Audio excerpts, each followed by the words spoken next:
we've been discussing about TechMed versus Mexico. In the last video, we looked at the jurisdictional issues in this case, and in this video, we will look at the claim with regard to expropriation. So, TechMed here made a claim that the expropriation provision of the BIT, which promises protection against expropriation, was violated by Mexico. How does it make this claim?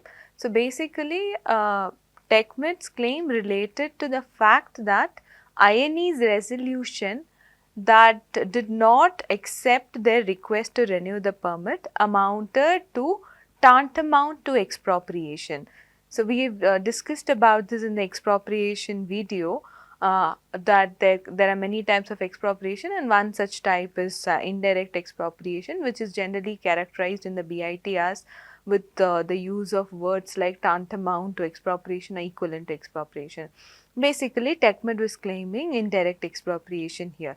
So now if we see that the landfill is not taken by the Mexican authority, landfill is still with them, the legal ownership, all of them is with them, but without a license to operate the landfill, then they cannot carry on any activity at the landfill.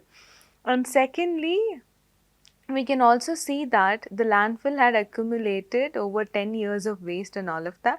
So, landfill is something that cannot be used for any other purpose. So, this is how the claimant was not in a position to make any economic use of the landfill. So, they were claiming that this amounted to expropriation and therefore they must be compensated. So, TechMed in this case, to look at the expropriation provision, first looked at the resolution and what are the reasons mentioned in the resolution for not renewing the license. When I was talking about the facts of the case, I told you that I will discuss about the grounds in this video. So, here I am spelling out all the grounds that were mentioned in the resolution that refused to renew the license. Firstly, the resolution mentioned about what the scope of the landfill is, that the landfill should accept agrochemicals and pesticides or any materials contaminated with it. Then the resolution spoke about Proforfa officials informing INA that there were some that the waste stored in cell number 2 was far exceeding the limit. So, that was one point mentioned as a ground for not renewing the license. And the next point that was mentioned in the resolution was with regard to the landfill being used as transportation center. Transportation center in the sense that landfill had stored some contamination, some waste, which were again supposed to be taken to another landfill.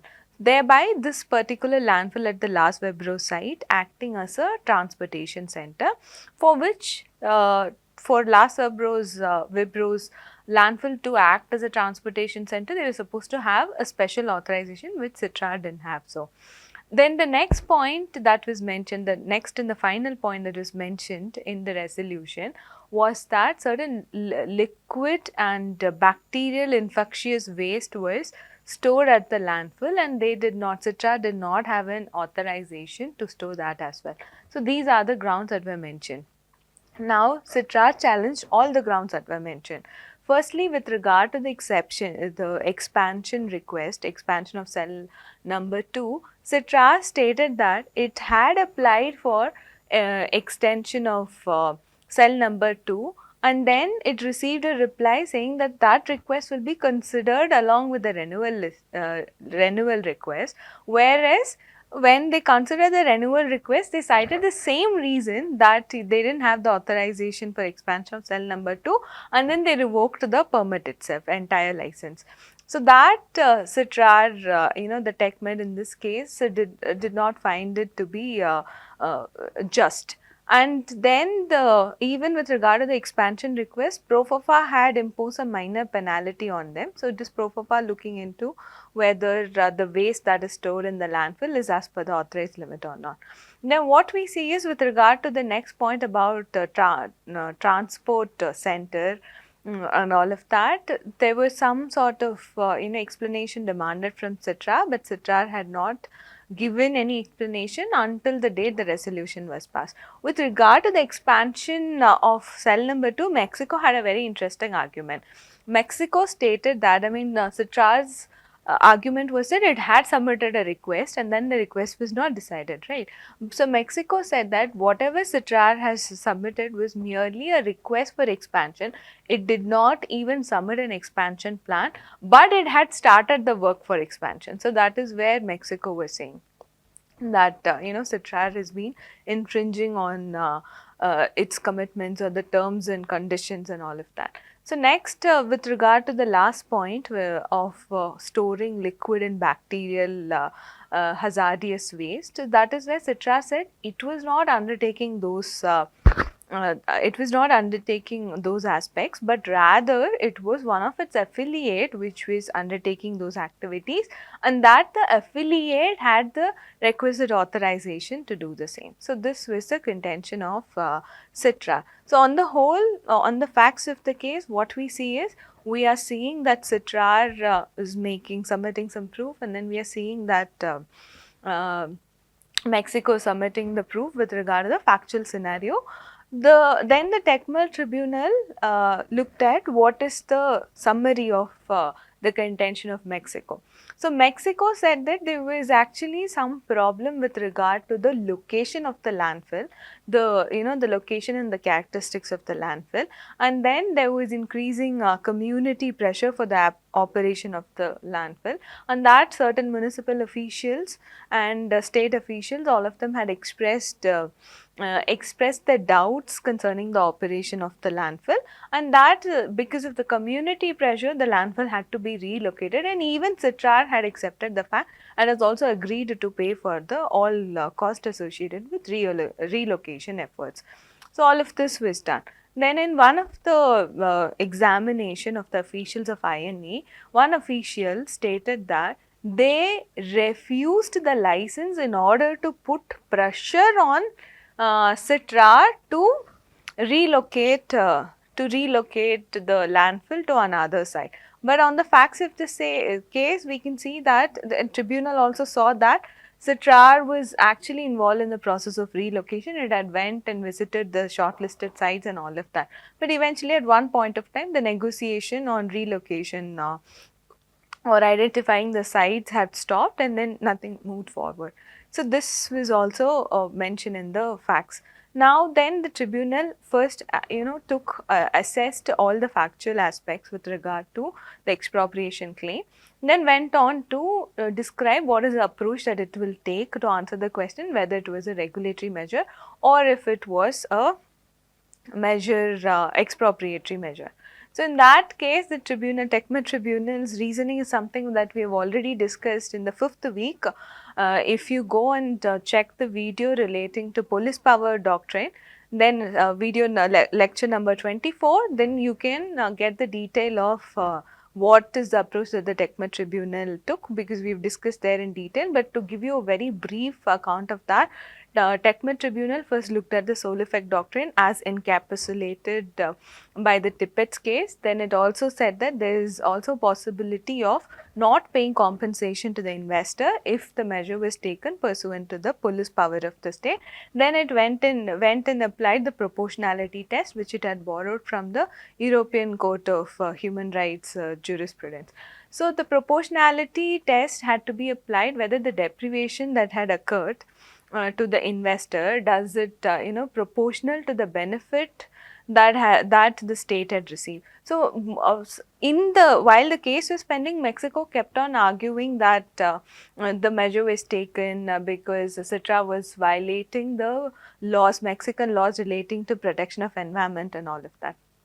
So what the tribunal concluded was, Mexico's argument that it was taken for the protection of environment, Citrar was violating the environmental laws and all of that, then ideally, if that is the case, then it would have manifested in the form that the resolution that refused to renew the permit would have stated the same, that Citra's operations are violative of, may be deemed to be harmful to the environment or public health. That would be one of the ground, which was not so. INE's primary objective is to, since it's a federal agency of the Ministry of Environment, primary objective is to look at the aspects of ecological balance, public health, protection of environment and all of that. So the grounds that were that were used to refuse the license, the resolution, in the resolution, that did not talk about protection of environment or protection of public health,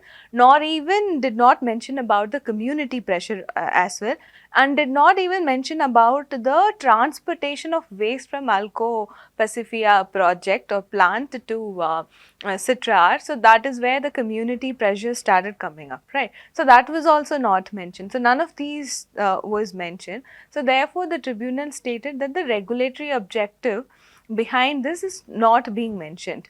But the tribunal had sufficient facts before it, wherein the INE officials have consulted the municipal mayor and the governor before passing the resolution. So that the tribunal sort of took it to mean that we can say that the resolution had come up because of the existing political circumstances, not because of any immediate threat to the environment or public health. So that's how the tribunal sort of decided this particular aspect, and then the tribunal stated that okay, even if there is community pressure, and because of the community pressure, there is this resolution has come up. Whether the community pressure is because of an imminent threat or risk to environment or public health, that the tribunal looked at and then concluded that there was no imminent threat to the public health and environment. There are certain violations by Citra, and those violations are minor and they could be easily remedied. So while applying the proportionality test, it looked at the purpose of the regulatory measure at one hand, then it also looked at the deprivation. So deprivation that had occurred, I mean, in the resolution that refused to renew the license, there was one thing mentioned: until the capacity of the landfill is reached, Citra is allowed to operate. So the tribunal stated that this particular leeway, I mean, until the capacity is reached, that is not something that doesn't mean that there is no deprivation. The deprivation is significant. The reason being, they cannot, Citra cannot now, although they possess the legal ownership, they cannot now operate the landfill, yes, and the landfill cannot be used for any other purpose because of 10 years of waste being accumulated there. So therefore, the tribunal held that it is not proportional.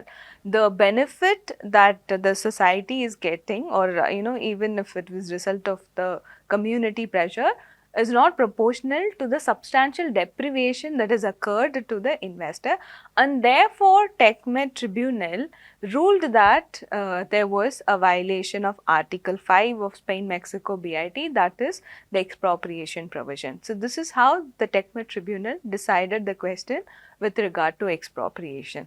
In the next video, we will look at how the TechMed tribunal decided on the allegation of violation of fair and equitable treatment by the claimant in this particular case.